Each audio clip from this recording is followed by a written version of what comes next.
Welcome to On a Mission. I'm Brian Sexton. This is the show where we find people here in Jacksonville and around the country who are doing the good work of building their business, and they're on a mission to share their ideas with others. And we're joined today by Amber Lowry from Syssero. How are you today? I'm doing great, thank you. And listen, I follow you on LinkedIn, and I see that you are clearly on a mission every day with a message. And it's not just a message about what you're doing at Syssero. It's a message of how you're improving and how you can help other people improve, right? Absolutely. Where does the content come from? Oh my goodness. Well, maybe, spoiler alert, it comes from my own experiences.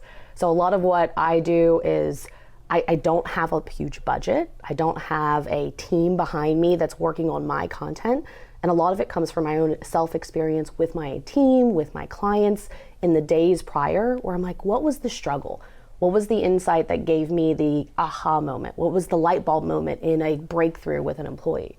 And also kind of maybe some just realizations on my own of, you know what, maybe I didn't handle that really well. What can I learn out of that? And what are those, again, aha moments that I can pass on to others, hopefully? It sounds like coaching, right? I mean, it's correct. Something I'm very familiar with all my years in professional football, but something that you have to be very in tune with. You were just talking about coaching yourself. Yep. Now you're talking about coaching the people that you work with. Yeah. What's your mission there? I mean, when you start out on this path of leading someone somewhere, is it where you need them to be or where they want to go, or a combination of both? I think it has to be a combination of both, because you have to meet somebody where they are. And I think a lot of great coaches, what they'll try to give like an assessment of, where's your baseline? Give me your stats. Like, where are we coming at?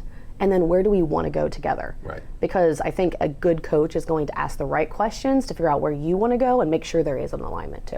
You know, I did a little research, and you are highly educated, right? You come from Harvard, and I know that you worked in California, and you worked in, why can't I think of it? Silicon Valley. Yeah. I'm drawing a blank here, right? You're good. So clearly you have a background, but how much of your coaching comes from the education, and how much comes from the education you gave yourself in building your company?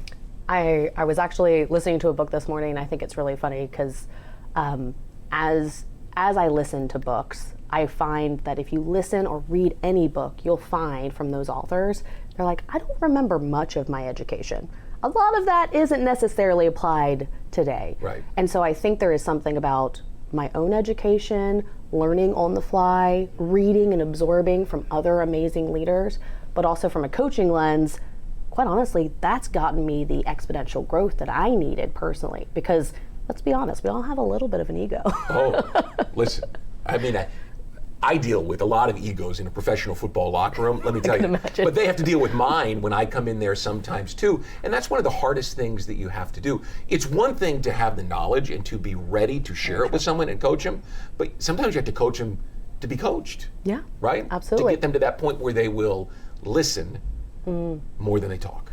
That growth mindset is really key on getting those breakthroughs of Right. like, do you realize what is possible if we have some learning opportunity in here? So do you see rapid change when you get engaged with someone and get them going in the right direction? You can, but again, I think it goes back to that growth mindset for that individual. Okay. If they're not willing, you're spending a lot of time coaching that's not going to get you far. Is there a book that you've listened to, that you've read, that you lay on the table in front of everybody and say, there's your start? I really like Leo Batari's Peer Innovation. It talks about using the team dynamic like you would in a team atmosphere, Right. and how to build psychological safety to allow some of that growth mindset to really give them the opportunity for that growth. You are, as you've said, a small business that's grown and had Yes. success. What is it that you put as the sauce, right? That has taken you in the last 2 years, let's just not go back too far, but the last 2 years, because clearly you've been in a growth mode personally and Yeah. professionally.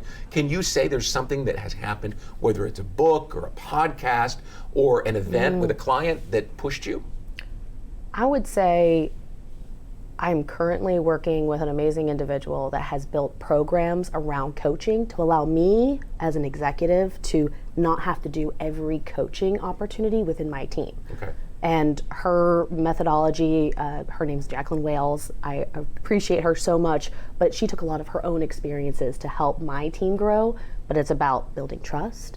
It's about breaking through your fears. And if you look at that kind of growth curve, that first one is that fear. Okay. And if we can get to that, that opens a lot of just unlocked doors for people. As we wrap it up, what's going on at Syssero right now that you're most excited about? Oh my goodness, the amount of leadership potential that's happening. Okay. Because as you grow and you build that leadership lens, now all of a sudden they're growing into their own, and that is phenomenal for them, but also for the business as well. Have you ever heard the story of the Chinese bamboo?